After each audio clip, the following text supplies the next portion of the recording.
ஓம் சாந்தி. ஓம் சாந்தி. வணக்கம் எல்லாருக்கும். இன்னைக்கு நம்ம பார்க்க போகிற சப்ஜெக்ட் த்ரிமூர்த்தி. என்ன சப்ஜெக்ட்? த்ரிமூர்த்தி. பாபா வந்தால் நிறைய நிறைய விஷயங்கள் சொல்கிறாரு. மூன்று காலத்தை பற்றி பேசுகிறாரு, 3 உலகத்தை பற்றி பேசுகிறாரு, மூன்று மாதிரி கர்மம் இருக்குன்னு சொல்கிறாரு. சுகர்மா, விகர்மா, அகர்மா. அதுக்கப்புறம் சத்தோ ராஜோ தமோன்னு சொல்கிறாரு. பிறகு த்ரிநெற்றி, 3வது கண் இருக்குன்னு சொல்கிறாரு. த்ரிமூர்த்தின்னு சொல்கிறாரு. எஸ்டர்டே, டுடே, டுமாரோ, நேற்று, இன்னைக்கு, நாளைக்கு, ஸ்வர்க்கம், நரக்கம், சங்கம், யுகம். இந்த மாதிரி நிறைய மூணா பாபா சொல்லிக்கிட்டே இருக்காரு.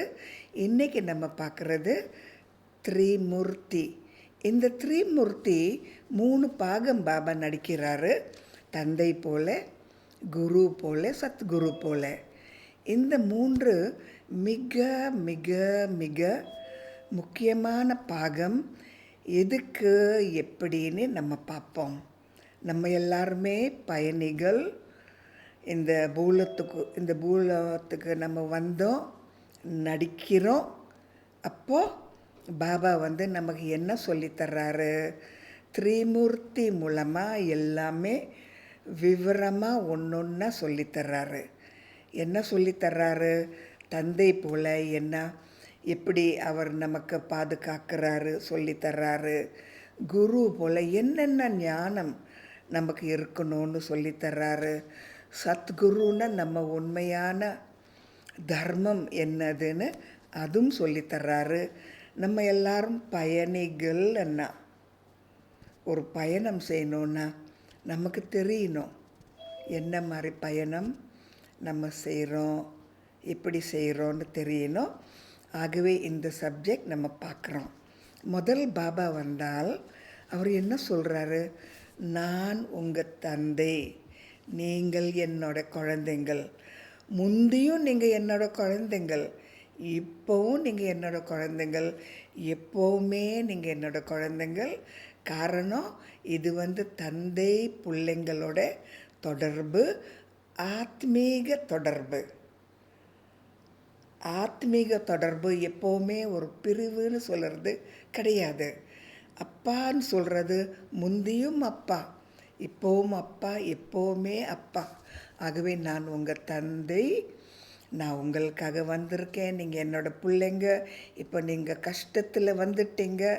நான் உங்களுக்காக உங்களுக்கு ஒரு நல்ல வழி தர்றேன், நல்ல ஒரு பாக்கியமும் நான் உண்டாக்குறேன், உங்களுக்கு ஒரு நல்ல பாதையை நான் காட்டுறேன்னு பாபா வர்றாரு.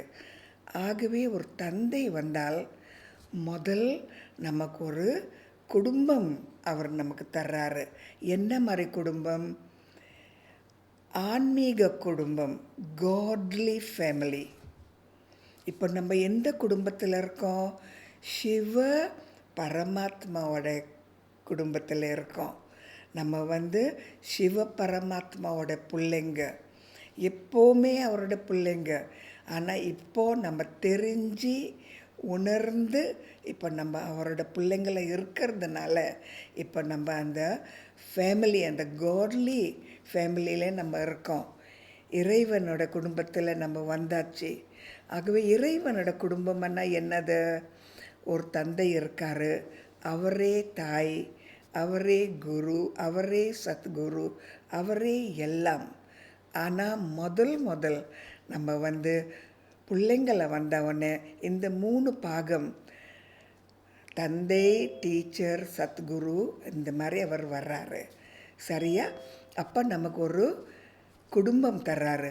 அப்போ நம்ம எந்த குடும்பத்தில் நம்ம சேர்ந்துருக்கோம்? ஆண்டவனோட குடும்பத்தில், இறைவனோட குடும்பத்தில். அப்போ நமக்கு எவ்வளோ பெருமையாக இருக்கணும். சாதாரண ஒரு மனித குடும்பமும் கிடையாது, தேவரோட குடும்பமும் கிடையாது, பாபாவோட குடும்பம். ஆகவே நம்ம எவ்வளோ குஷியில் இருக்கணும். அது மட்டும் கிடையாது, பாபா வந்தால் எல்லா பொக்கிஷமும் உங்களுக்கு நான் தர்றேன். என்ன வேணும், எவ்வளோ வேணும் எடுத்துக்கங்க. அள்ளி அள்ளி எடுத்துக்கங்க. குமிச்சு கிடக்கறக்கு குமிச்சு கிடக்க எவ்வளோ வேணாலும் நீங்கள் எடுக்கலான்னு பாபா சொல்கிறாரு. ஆகவே பொக்கிஷம் கொடுக்குறாரு, குடும்பம் கொடுக்குறாரு, ஒரு தர்மமும் கொடுக்குறாரு. எப்படி நம்ம வந்து நல்ல ஒழுங்காக இருக்கணும், படிக்கிற நேரம் படிக்கணும், நல்ல மாதிரி சாப்பிட்ணும். எந்த குடும்பத்திலேருந்து வந்தோம் அந்த மாதிரி சாப்பாடு தான் அவங்க சாப்பிடுவாங்க. நல்ல நல்ல நல்ல குடும்பத்தில் அவங்க என்ன மாதிரி சாப்பிடுவாங்க, சைவம் தான் சாப்பிடுவாங்க. ஆகவே என்ன மாதிரி சாப்பிட்ணுன்னு சொல்கிறாரு. பிறகு நமக்கு தர்மமும் என்ன மாதிரி தர்மம் நமக்குள்ளே இருக்குது, ஆத்மீக தர்மம். ஆன்மீக தர்மம்னா என்னங்க? அஹிம்சா, 16 கலைகள் நிறைந்த ஆத்மா. எந்த ஒரு ஹிம்சை நம்ம செய்யவே மாட்டோம். யாருக்கும் எந்த ஒரு கஷ்டமோ ஒரு விகாரமோ கொடுக்கவே மாட்டோம். ஆகவே அந்த ஒரு தர்மத்தில் நம்ம சேர்ந்துருக்கோம். என்ன மாதிரி பேசணும்? மௌனத்தில் இருந்தே மனம் மூலமாக பேசுங்கன்னு மௌன பாஷை பாபா சொல்லி தர்றாரு. ஆகவே பாபா என்ன சொல்கிறாரு? உங்கள் மௌனம் பாஷை ஜாஸ்தி அகநோக்கத்தில் இருங்கள். உங்கள் உண்மையான தர்மம் அதை நீங்கள் செயல்முறையில் கொண்டு வாங்க. உங்கள் குடும்பம் யார் ஏதுன்னு உங்கள் முகம் மூலமாக காட்டுங்க. உங்கள் தந்தை எப்பேற்பட்ட ஒரு தந்தை, அது ஒரு உற்சாகம், ஆர்வம் உற்சாகம் காட்டுங்க. உங்கள் முகத்திலேயே தெரியணும் நீங்கள் யாரோட பிள்ளை, எங்கேருந்து வந்தீங்க, எப்படி செய்கிறீங்க, என்ன செய்கிறீங்கன்னு உங்கள் நடைமுறை மூலமாக, உங்கள் பேச்சு மூலமாக, உங்கள் முகம் மூலமாக எல்லாருக்கும் தெரியணும். இவங்க சாதாரண மனிதர்கள் கிடையாது. அதே போல் எங்கள் அப்பா வந்து ஒரு என்ஜினியரோ ஒரு டாக்டராக இருந்தா, இல்லாட்டி ஒரு பிரசிடெண்ட்டோ ஒரு பிரதான மந்திரியாக இருந்தால் எவ்வளோ பெருமையாக இருக்கும். எப்படி நம்ம வந்து சந்தோஷமாக இருப்போம். நம்ம தந்தை வந்து சொல்லியிருக்காரு, நானே உங்கள் தந்தை, எனக்கு சொந்தம், நிரந்தர சொந்தம், அனந்த சொந்தம். புரிஞ்சுக்கொள்ளலையா? நீங்கள் யாருன்னு உங்களுக்கு தெரியாதா? இந்த உடம்பு கொஞ்சம் நாளைக்கு தான். இந்த உடம்பு தாய் தந்தை கொஞ்சம் நாளைக்கு தான். இந்த உடம்போட சம்பந்தங்கள் கொஞ்சம் நாளைக்கு தான். இந்த மாதிரி இந்த உடம்பு மூலமாக நீங்கள் நடிக்கிறீங்க. உங்களுக்கு என்னென்ன உங்களோட பொருள்கள் அதுவும் கொஞ்ச நாளைக்கு தான். ஆகவே உடம்பு சேர்ந்த சம்பந்தங்கள் ஒரு ஜென்மத்துக்கு தான். ஆனால் ஆன்மீக ஒரு ரீதியில் நான் எப்போவுமே உங்கள் தந்தை, நீங்களும் என்ன பாதி கல்பத்தில் நீங்கள் தேடிக்கிட்டே இருந்தீங்க. எங்கே பகவான், நீங்கள் எங்கே இருக்கீங்க, எங்கே ஒளிஞ்சிருக்கீங்க, வாங்க வாங்கன்னு கூப்பிட்டீங்களே, நான் வந்திருக்கேன். ஆகவே நான் தான் உங்கள் தந்தை அன்னு சொல்லித்தர்றாரு.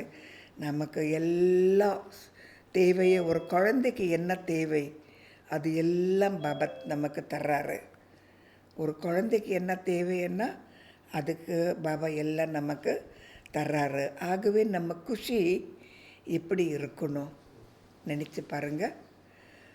ஆனால் ஏன் நமக்கு குஷி வரலை? சில பேர் சொல்கிறாங்க, தெரியும், புரியும், உணர்ந்தேன், எனக்கு முடியும் அன்னு சொல்கிறாங்க. ஆனால் குஷின்னு சொல்கிறது கிடையாது. ஏனென்றால் நம்ம வந்து உடம்பு அனுபவத்தில் வந்துடுறோம். ஆன்மீக ரீதியில் நம்ம பார்க்குற பொழுது பகவானே என்கிட்ட வந்திருக்காரு. அவரோட ஒளி, அவரோட பிரகாசம் எனக்கு கொடுத்துக்கிட்டே இருக்காரு. என்னையே பார்க்குறாரு, எனக்கு பாதுகாக்கிறாரு. அவர் தந்தையாக இருக்கிறதுனால எனக்கு வந்து ஒரு ப்ரொடெக்ஷன் கொடுக்குறாரு. எனக்கு எந்த ஒரு பயம் இல்லாமல் அவர் பார்த்துக்கிறாரு. எனக்கு ஒரு கஷ்டம் வந்தாலும் உதவி செய்கிறாரு. அந்த கஷ்டத்தை நான் சமாளிக்க முடியும்னு அந்த கஷ்டத்துலேயும் பாபா எனக்கு உதவி செய்கிறாரு. ஒரு தந்தைன்னா என்னங்க, நிறைய அன்பு தருவார். நிறைய நமக்கு வந்து எதெல்லாம் தேவையோ அதெல்லாம் ஏற்பாடு செய்வார். பிறகு நமக்கு என்னென்ன தெரியாதோ சொல்லி தருவார்.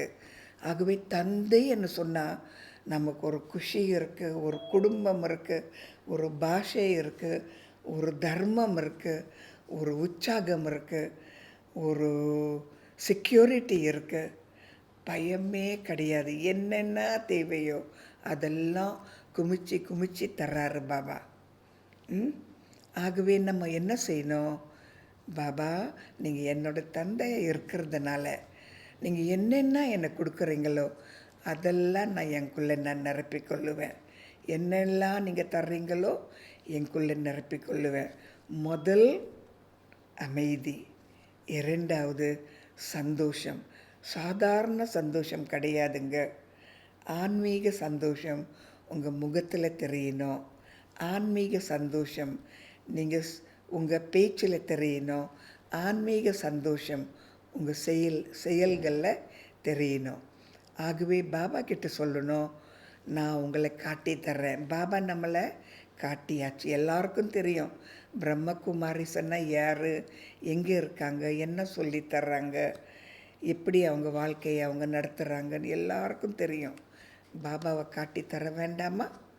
எங்கள் அப்பா யாருன்னு சொல்ல வேண்டாமா?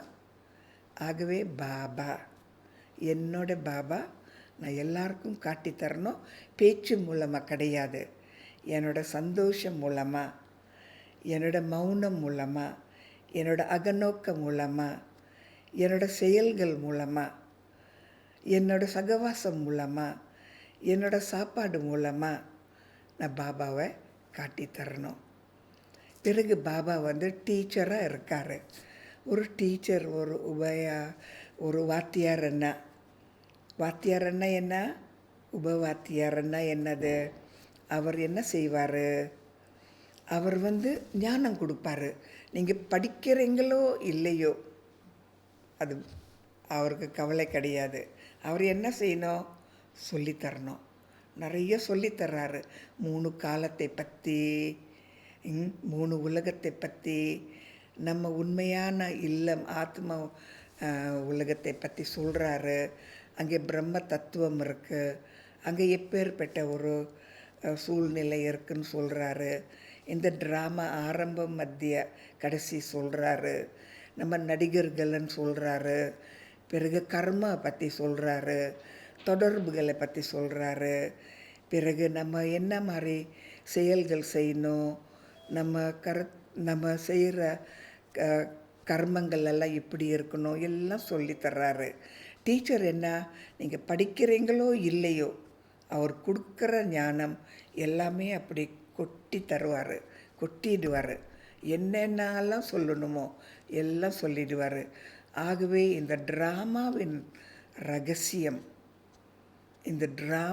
ரகசியம், அவர் சொல்கிறாரு. ஆனால் நமக்கு தெரியணும், பாபா எனக்கு பாதுகாக்கிறாரு, பாபா என்னோட தந்தை, பாபா எனக்கு இந்த ஞானம் தர்றாருன்னு. ஒரு கதை சொல்கிறேன், நீங்கள் கேட்டிருப்பீங்க. இருந்தாலும் நான் திருப்பி இன்னொரு வாட்டி உங்களுக்கு அந்த கதை நான் சொல்கிறேன். இந்த ஒரு மனிதன், அவர் நிறைய மக்களுக்கு சேவை செய்தார். நிறைய அவரோட பணமெல்லாம் மக்களுக்கு தருவார். நிறைய மக்களுக்கு என்ன வேணுமோ அதெல்லாம் வசதிகளெல்லாம் செய்வார். அவர் அந்த மாதிரி ஒரு நல்ல மனிதனாக இருக்கிறதுனால அவருக்கு ஒரு அவார்டு கொடுக்கணுன்னு லண்டனுக்கு கூப்பிட்டாங்க.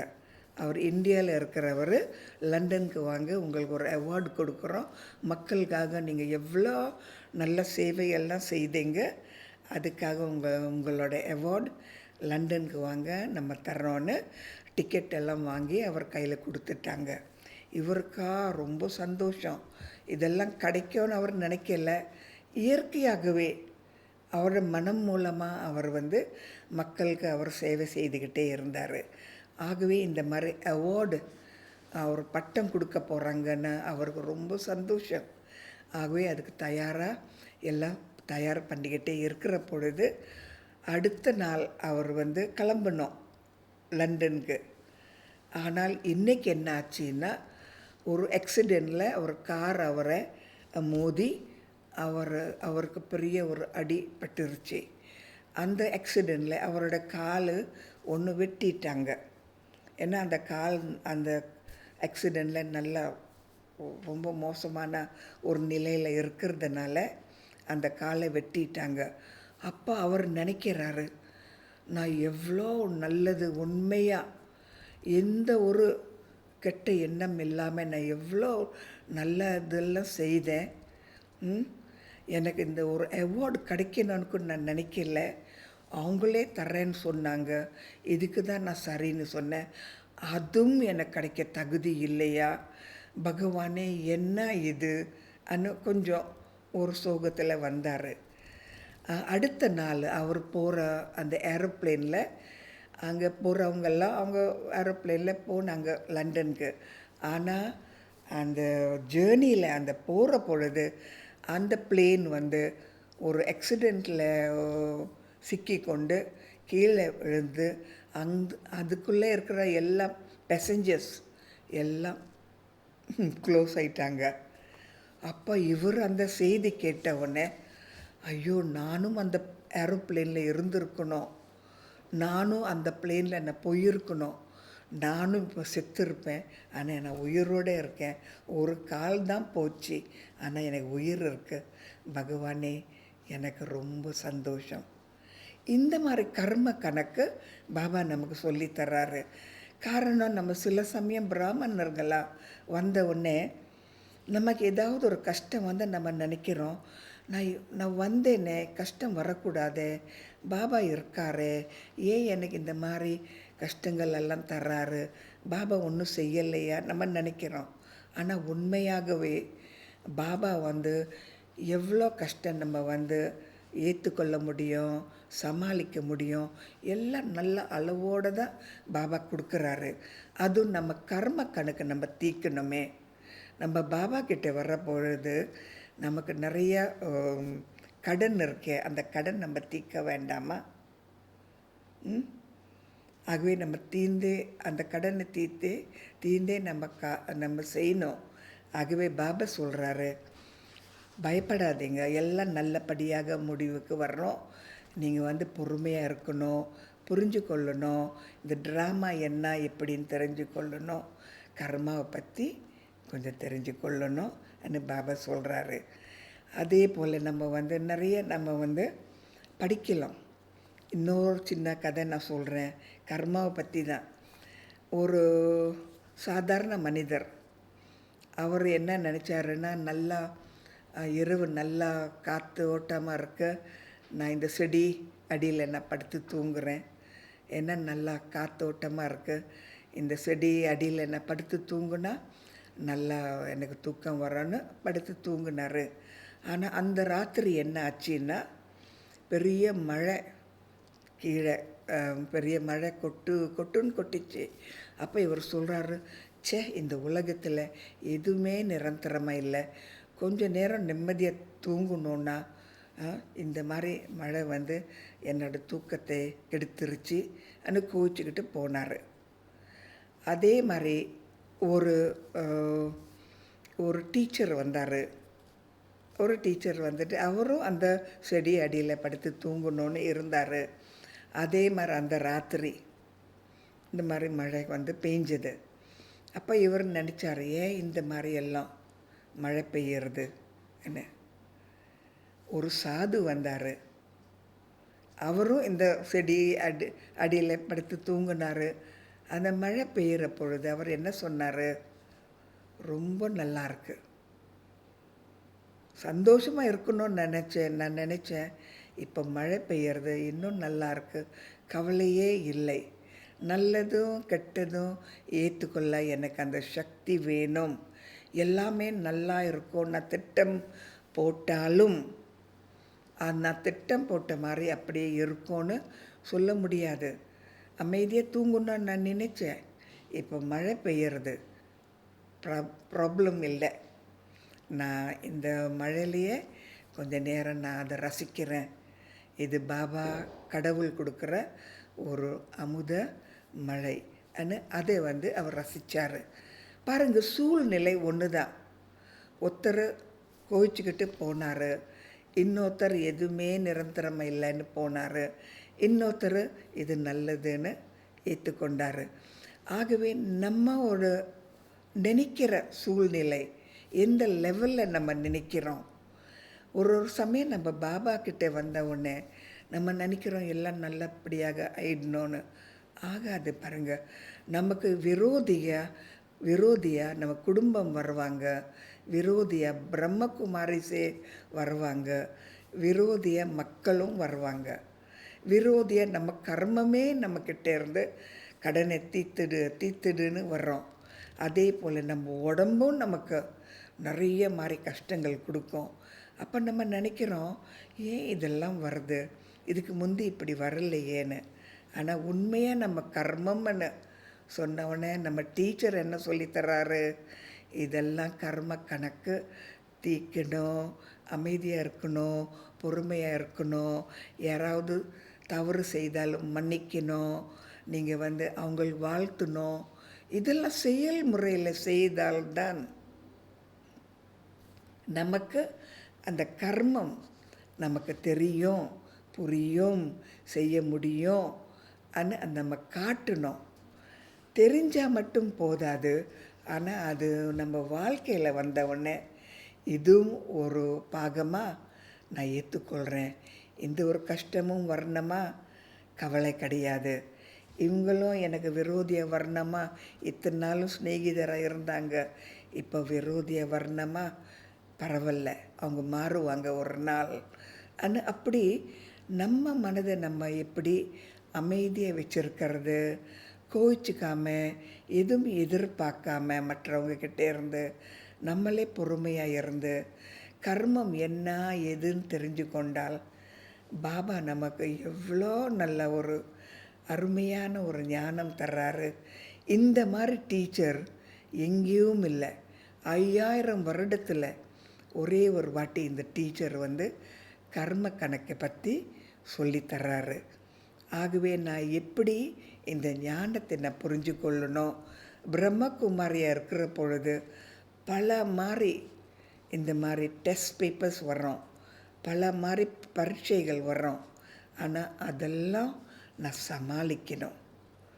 ஆக நம்ம நினைக்கக்கூடாது, எனக்கு தான் வருது, வயசாச்சு, எனக்கு முடியாது, எனக்கு பிள்ளைங்க இருக்குது, எனக்கு முடியாது, எதுவுமே சொல்லலாம். இது டாடி ஜான்கி ஒரு தாயார்கிட்ட சொன்னாங்க. அந்த தாயார் டாடி ஜான்கி கிட்ட சொன்னாங்க, எனக்கு 3 பிள்ளைங்க இருக்காங்க, 3 பேரும் சின்னவங்க, நான் முரளி கிளாஸ்க்கு வர முடியாதுன்னு. அப்போ டாடி ஜான்கி சொன்னாங்க, முரளி கிளாஸ் நேரம் நிச்சயமாக வரணும். 3 பிள்ளைங்கள இருந்தால் பக்கத்து வீட்லேயோ இல்லாட்டி யாருக்காவது கொஞ்சம் பணம் கொடுத்து அந்த 2 மணி நேரம் உங்கள் பிள்ளைங்களை பார்த்துக்க அந்த மனிதர்கள்கிட்ட கொடுத்து நீங்கள் வாங்க முரளி கேட்டவுடனே போங்க வீட்டுக்கு, பிள்ளைங்களை பார்த்துக்கங்க. ஆனால் முரளியை கேட்க தவறக்கூடாது சொன்னாங்க. ஆகவே சின்ன பிள்ளைங்களாக இருந்தாலும் நிச்சயமாக வரணும்னு அந்த மாதிரி டாடி ஜான்கி முந்தி அந்த காலத்தில் ரொம்ப ஸ்ட்ரிக்டாக இருப்பாங்க. நம்ம எந்த சாக்கு போக்கு சொன்னாலும் அவங்க சொல்லுவாங்க, இதெல்லாம் நீ தான் இதெல்லாம் உண்டாக்குற, எப்படியானாலும் எந்த ஒரு கஷ்டத்துக்கும் ஒரு நல்ல முடிவு இருக்கு, நீ அதை தேட மாட்டேன்றேன்னு தான் சொல்லுவாங்க. அதே போல் பாபா நமக்கு டீச்சராக இருக்கிற பொழுது பாபா சொல்கிறாரு, உங்கள் திவ்ய புத்தியை யூஸ் பண்ணுங்க. உங்கள் வாழ்க்கையில் உங்கள் திவ்ய புத்தியை யூஸ் பண்ணுனா இது என்ன எதுன்னு உங்களுக்கு விவரமாக தெரியும். அதுக்கப்புறம் அதை எப்படி சமாளிக்கிறதுன்னு நீங்கள் யோசித்து பார்க்கணும். சமாளிக்கிற பொழுது உங்களுக்கும் அது நல்லதாக இருக்கணும், மற்றவங்களுக்கும் நல்லதாக இருக்கணும், கர்ம கணக்குலையும் அது நல்லதாக இருக்கணும். உங்களுக்கு நல்லதாக இருந்து அவங்களுக்கு நல்லதாக இல்லாமல் இருந்தால் அது கூடாதது. உதாரணம், இப்போ யாரோ உங்களை நிந்தனை செய்கிறீங்க, அப்போ நீங்கள் நினைக்கிறீங்க, நான் ஒன்றும் செய்யலையே, என்ன நிந்தனை செய்கிறாங்க, நானும் அவங்கள நிந்தனை செய்கிறேன், நீங்கள் நிந்தனை செய்கிறீங்க. உங்களை பொறுத்த வரைக்கும் அது நல்லது. காரணம், அவங்க நிந்தனை செய்தாங்க, இப்போ நீங்கள் அதுக்கு பதிலாக நீங்கள் நிந்தனை செய்கிறீங்க. ஆனால் பாபா சொல்கிறாரு, இல்லை, வாழ்த்துங்கள். அவங்க உங்களை இப்படி நினைக்கிறாங்க, ஆனால் நீங்கள் அப்பேற்பட்ட மனிதன் கிடையாதே. நீங்கள் யார்? தேவர்கள். வாழ்த்துங்க. அவங்க ஏசட்டும் பேசட்டும், நிந்தனை செய்யட்டும், நீங்கள் வாழ்த்துங்கள். இது எப்படி முடியும்? நம்ம உடம்புன்னு நினைத்தால் நிச்சயமாக முடியாது. ஆனால் ஆன்மான்னு நினைத்தால் நிச்சயமாக முடியும். நான் பாபாவோட குழந்தை. அவரே எனக்கு தந்தையை வந்திருக்காரு, டீச்சராகவும் வந்திருக்காரு. அவர் சொல்லித்தர்றாரு. யார் எது செய்தாலும் உங்கள் பாகம் என்னது? அமைதியாக இருக்கணும், வாழ்த்தணும், சந்தோஷமாக இருக்கணும், மன்னிக்கணும், ஞானம் கொடுக்கணும், அவங்களையும் கடவுள் பக்கம் இழுக்கணும், அவங்களுக்கும் பாபா யாருன்னு சொல்லித்தரணும்னு பாபா சொல்கிறாரு. ஆகவே இந்த மாதிரி டீச்சர் உலகத்தில் யாருமே இல்லை. அதே போல் பாருங்கள், நம்ம டீச்சர்கிட்டேருந்து படிக்கிறோம். நம்ம சொல்கிறோம், நம்ம இந்த ஊர் அந்த ஊர், இந்த பாஷை அந்த பாஷைன்னு சொல்கிறோம். ஆனால் பாபா சொல்கிறாரு, ஆத்மான்னு சொன்னால் பாஷை கிடையாது, ஊர் கிடையாது, ஆண் கிடையாது, பெண் கிடையாது. நீங்கள் எல்லாருமே இந்த பூலோகத்தில் இருக்கிற எல்லா மனிதர்களும் ஒரு ஆன்மீக குடும்பம். ஏற்றுக்கொள்கிறீங்களா? முடியுமா? செய்வீங்களா?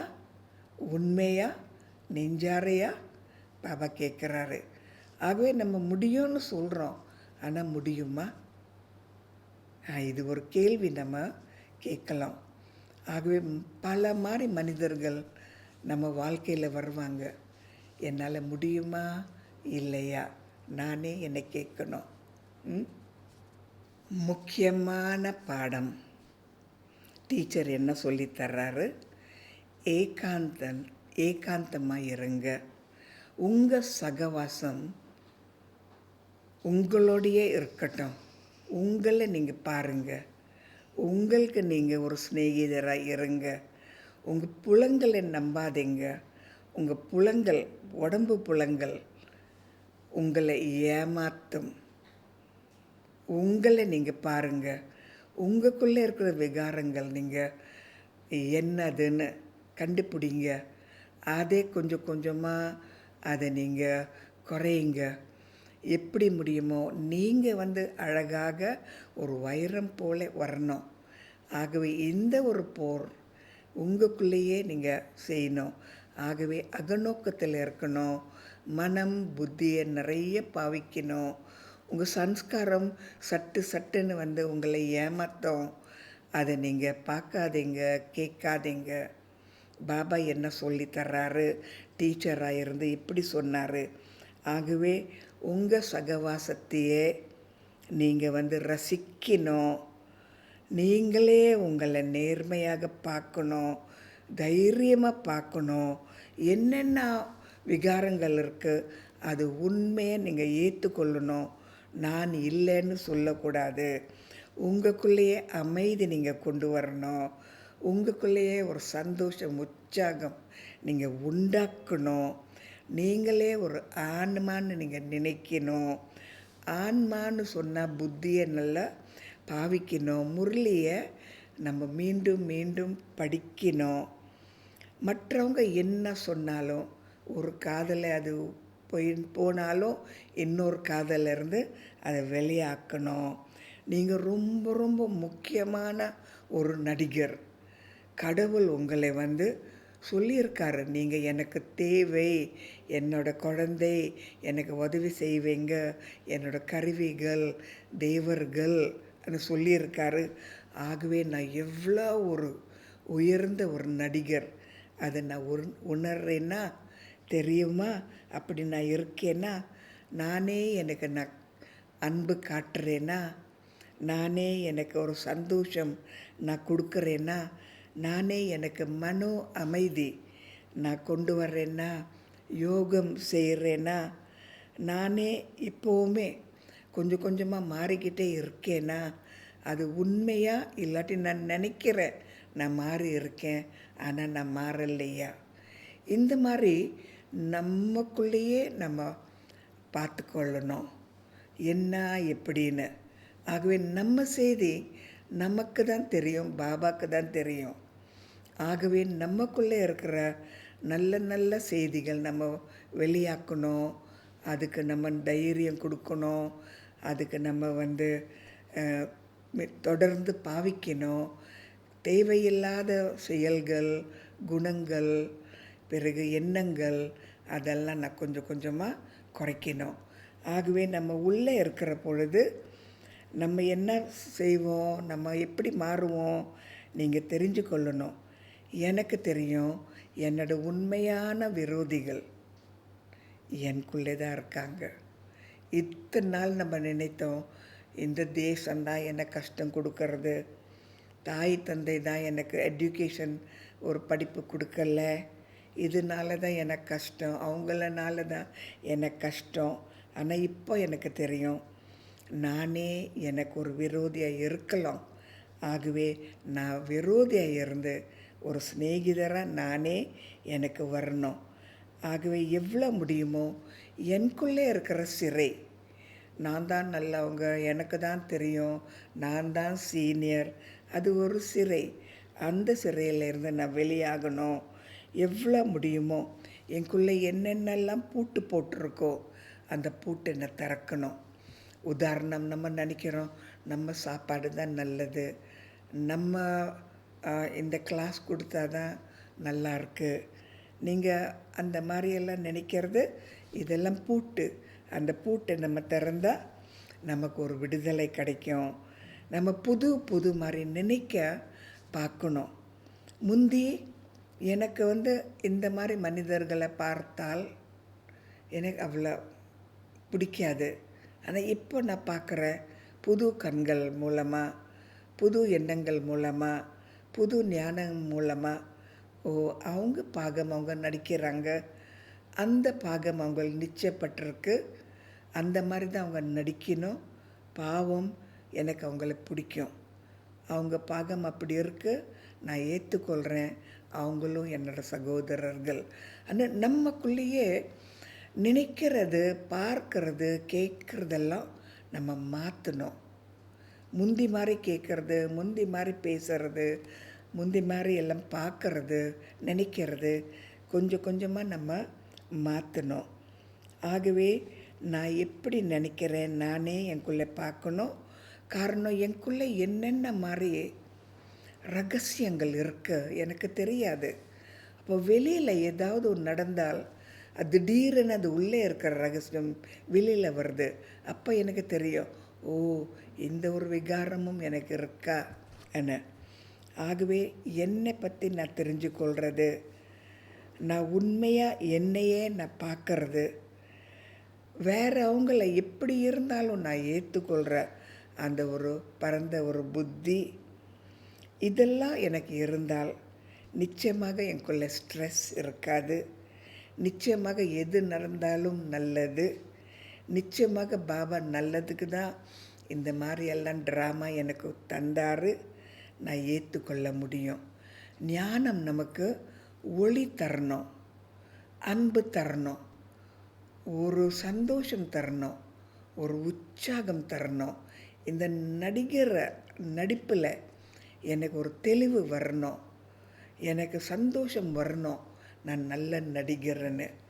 ஆகவே இந்த டீச்சர் எனக்கு டீச்சர் சொல்லித்தர்றாரே, அந்த பாடத்தை நான் படித்தேன்னா, இல்லாட்டி நான் கோவிச்சுக்கிட்டு சென்டருக்கு போகலை, அந்த சென்டரில் இருக்கிற டீச்சரை நான் கோவிச்சுக்கிறேன்னா அவங்கள எனக்கு பிடிக்கலையா, பிடிக்குமோ பிடிக்காதோ, பாபா அங்கே வந்து முரளி தர்றாரு, நான் போகணும் தானே.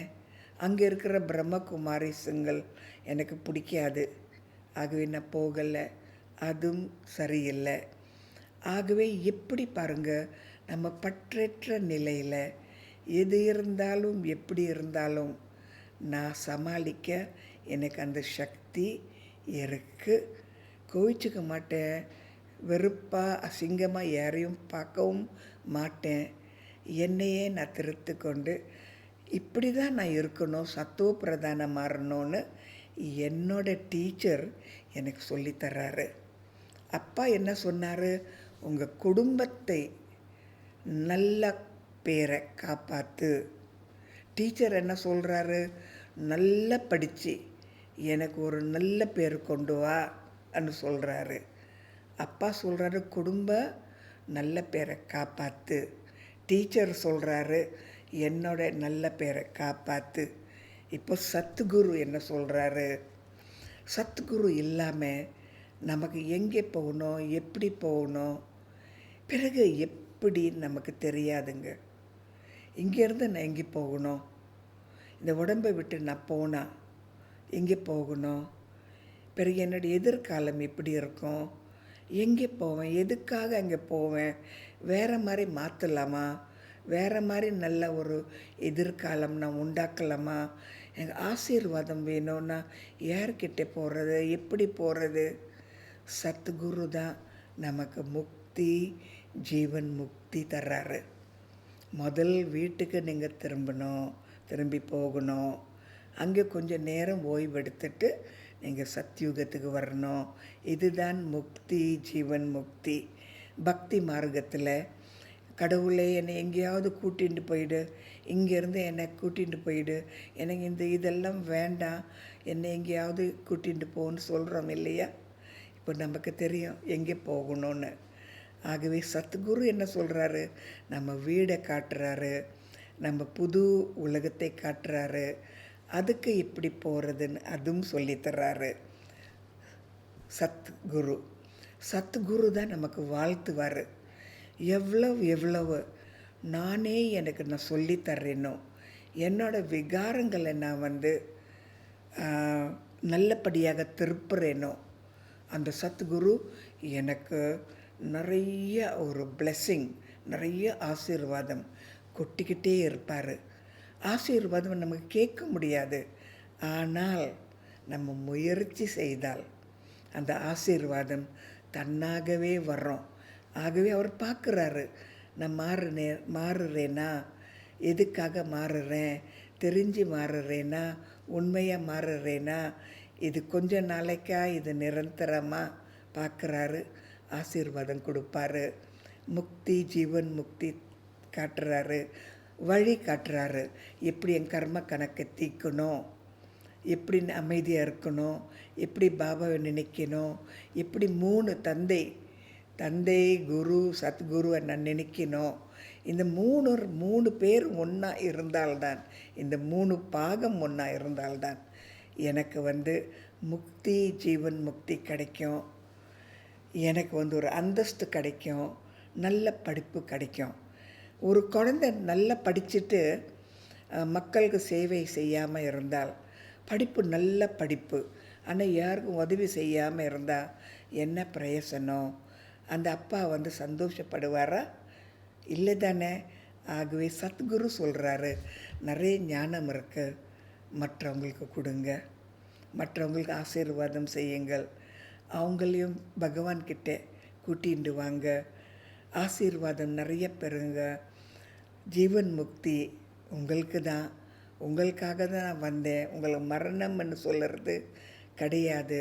நீங்கள் ஆத்மாக்கள், உங்கள் நல்ல எதிர்காலம், ஒரு ஒளிமையான நிறைய ஒரு பிரகாசமான ஒரு எதிர்காலம் உங்களுக்கு இருக்குது. நான் அதுக்காக உங்களுக்கு சொல்லித்தர்றேன்னு சத்குரு சொல்கிறாரு. ஆகவே பாபா சொல்கிறாரு, என்னை தந்தையை நினைத்தால் மட்டும் பத்தாது. காரணம், அப்பா எனக்கு இருக்கார், எனக்கு கவலை இல்லை, நிறைய பணம் இருக்குது, பார்த்துக்குவார், செக்யூரிட்டி இருக்குது, கவலை இல்லை. நான் படிக்காமல் இருந்தால் எப்பேற்பட்ட மகனை நான் வருவேன்? சரி, நான் படிக்கிறேன், நான் அப்பாவோட நல்ல பேர் நான் பாதுகாக்கணும், நல்லா படிக்கிறேன், அப்போ நான் நல்லா படிச்சுட்டேன், அப்போ நல்லா படிச்சுட்டு அப்பாவுக்கு நல்ல பேர் கொண்டு வந்தால் பத்துமா? அப்பா எனக்காக மக்கள் சேவைக்காக எனக்கும் சேவை செய்கிறாரு, நானும் மக்கள் சேவை செய்ய வேண்டாமா? ஆகவே இந்த 3 வேணும் பாருங்கள், சேவை நிச்சயமாக வேணும். ஆகவே இந்த 3 நீங்கள் நினைக்கணும்னு பாபா சொல்கிறாரு. அப்பா இருக்கார், ஞானம் இருக்குது, என்னோட பாகம் நான் நல்லா நடிக்கணும் கடைசி வரைக்கும்.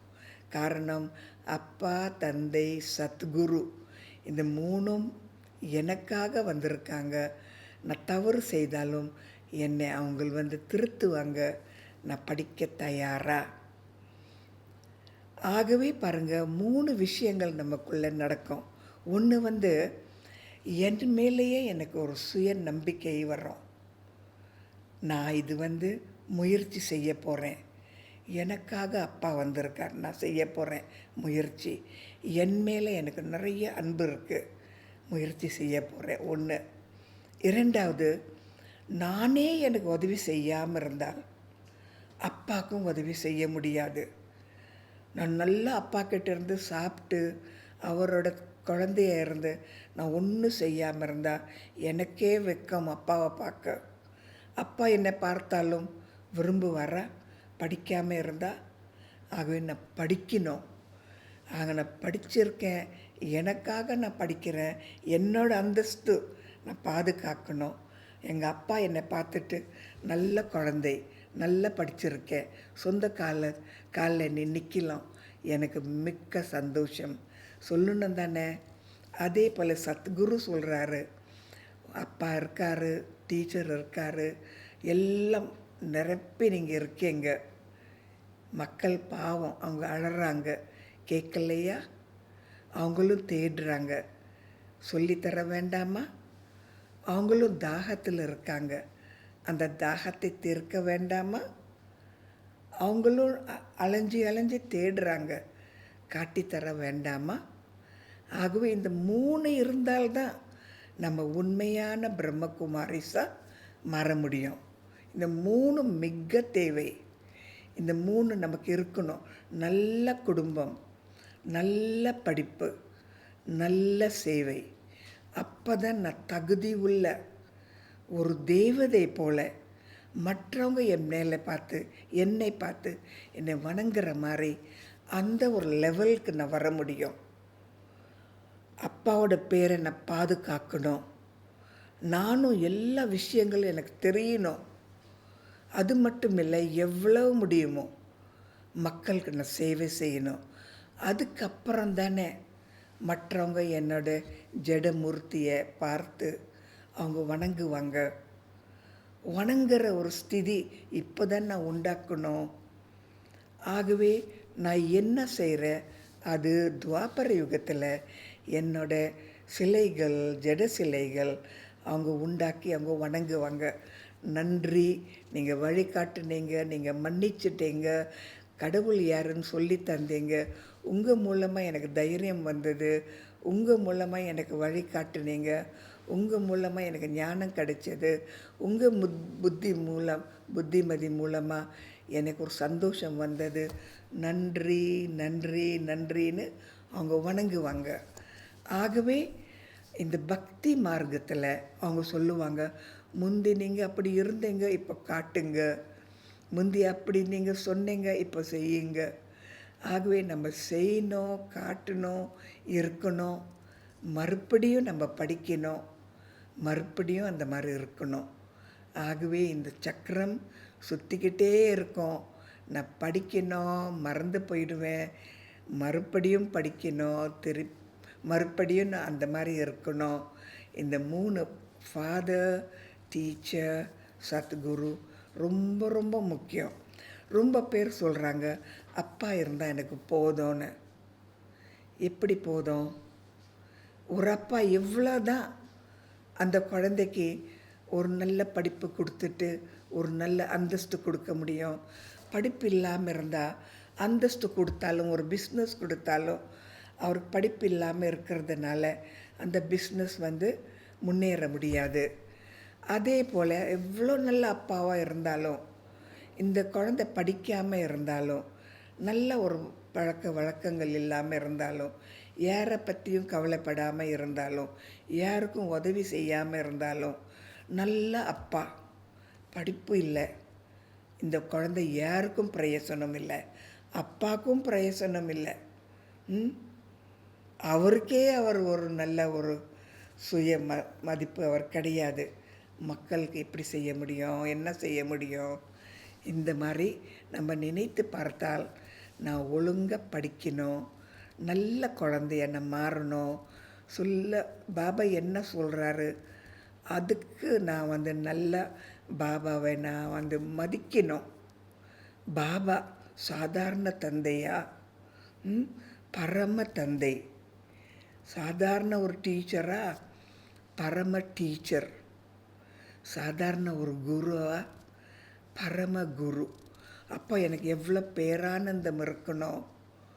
ஆகவே எனக்கு புது உயிர் கொடுக்குறாங்க, ஒரு புது உற்சாகம் கொடுக்குறாங்க. நான் ஒரு காலத்துலேயும் நான் யோசிச்சே பார்க்கல, மக்கள் சேவையும் நான் செய்யணும்னு. நான் நினச்சேன், நான் வேலை செய்யணும், உத்தியோகம் கிடைக்கணும், நல்லா சம்பாதிக்கணும், நல்ல ஒரு வீடு வாங்கணும், வசதியாக இருக்கணும், இவ்வளவுதான். மக்கள் சேவை செய்யணும் யார் நினைத்தால் பாபா மூணும் சொல்லித்தர்றாரு. டீச்சராக இருந்து சொல்லித்தர்றாரு, சத்குருவாக இருந்து சொல்லித்தர்றாரு. பாபா என்னென்ன செய்கிறாரோ அதுவும் நான் செய்யணும். அப்போ தான் எனக்கும் இந்த ஒரு பாபாவோட சரிசமமாக மாற ஒரு வாய்ப்பு இருக்குது. பிரம்ம பாபா அப்படி இருந்தார். எப்படி இருந்தார்? கொஞ்சம் ஒரு ரகசியம். பிரம்ம பாபா கூடி சீக்கிரமாக தேவதையாக மாறினார், ஏஞ்சலாக மாறினார். ஏஞ்சலுக்கும் ஒரு மனிதருக்கும் என்ன வித்தியாசம்னா, ஒரு மனிதன் உடம்பு உணர்வில் சட்டு சட்டுன்னு வருவாங்க.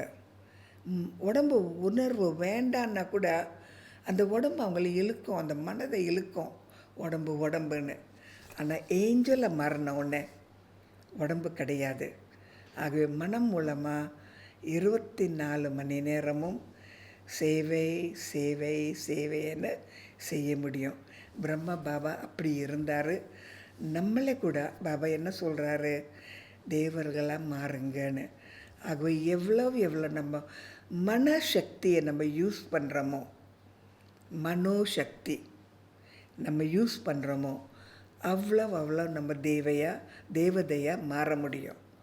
தேவதைன்னா மனம் மூலமாக சேவை செய்கிறது. கடவுள்கிட்ட இருந்து ஞானம் எடுத்துட்டு மக்களுக்கு பரிமாறுறது. ஆகவே நான் யார்? அப்பாவோட குழந்தை, டீச்சரோட ஸ்டூடெண்ட், சத்குருவோட சிஷ்யர். நல்லா படிக்கணும், மக்கள் சேவை செய்யணும், சந்தோஷமாக இருக்கணும், உதாரணமாக இருக்கணும். நானும் சந்தோஷமாக இருந்து என்னோட எதிர்காலத்தை நான் உண்டாக்கணும், மற்றவங்களுக்கும் அந்த வழி காட்டணும். நீங்களும் அப்படி தானே? உங்களால் முடியும் தானே?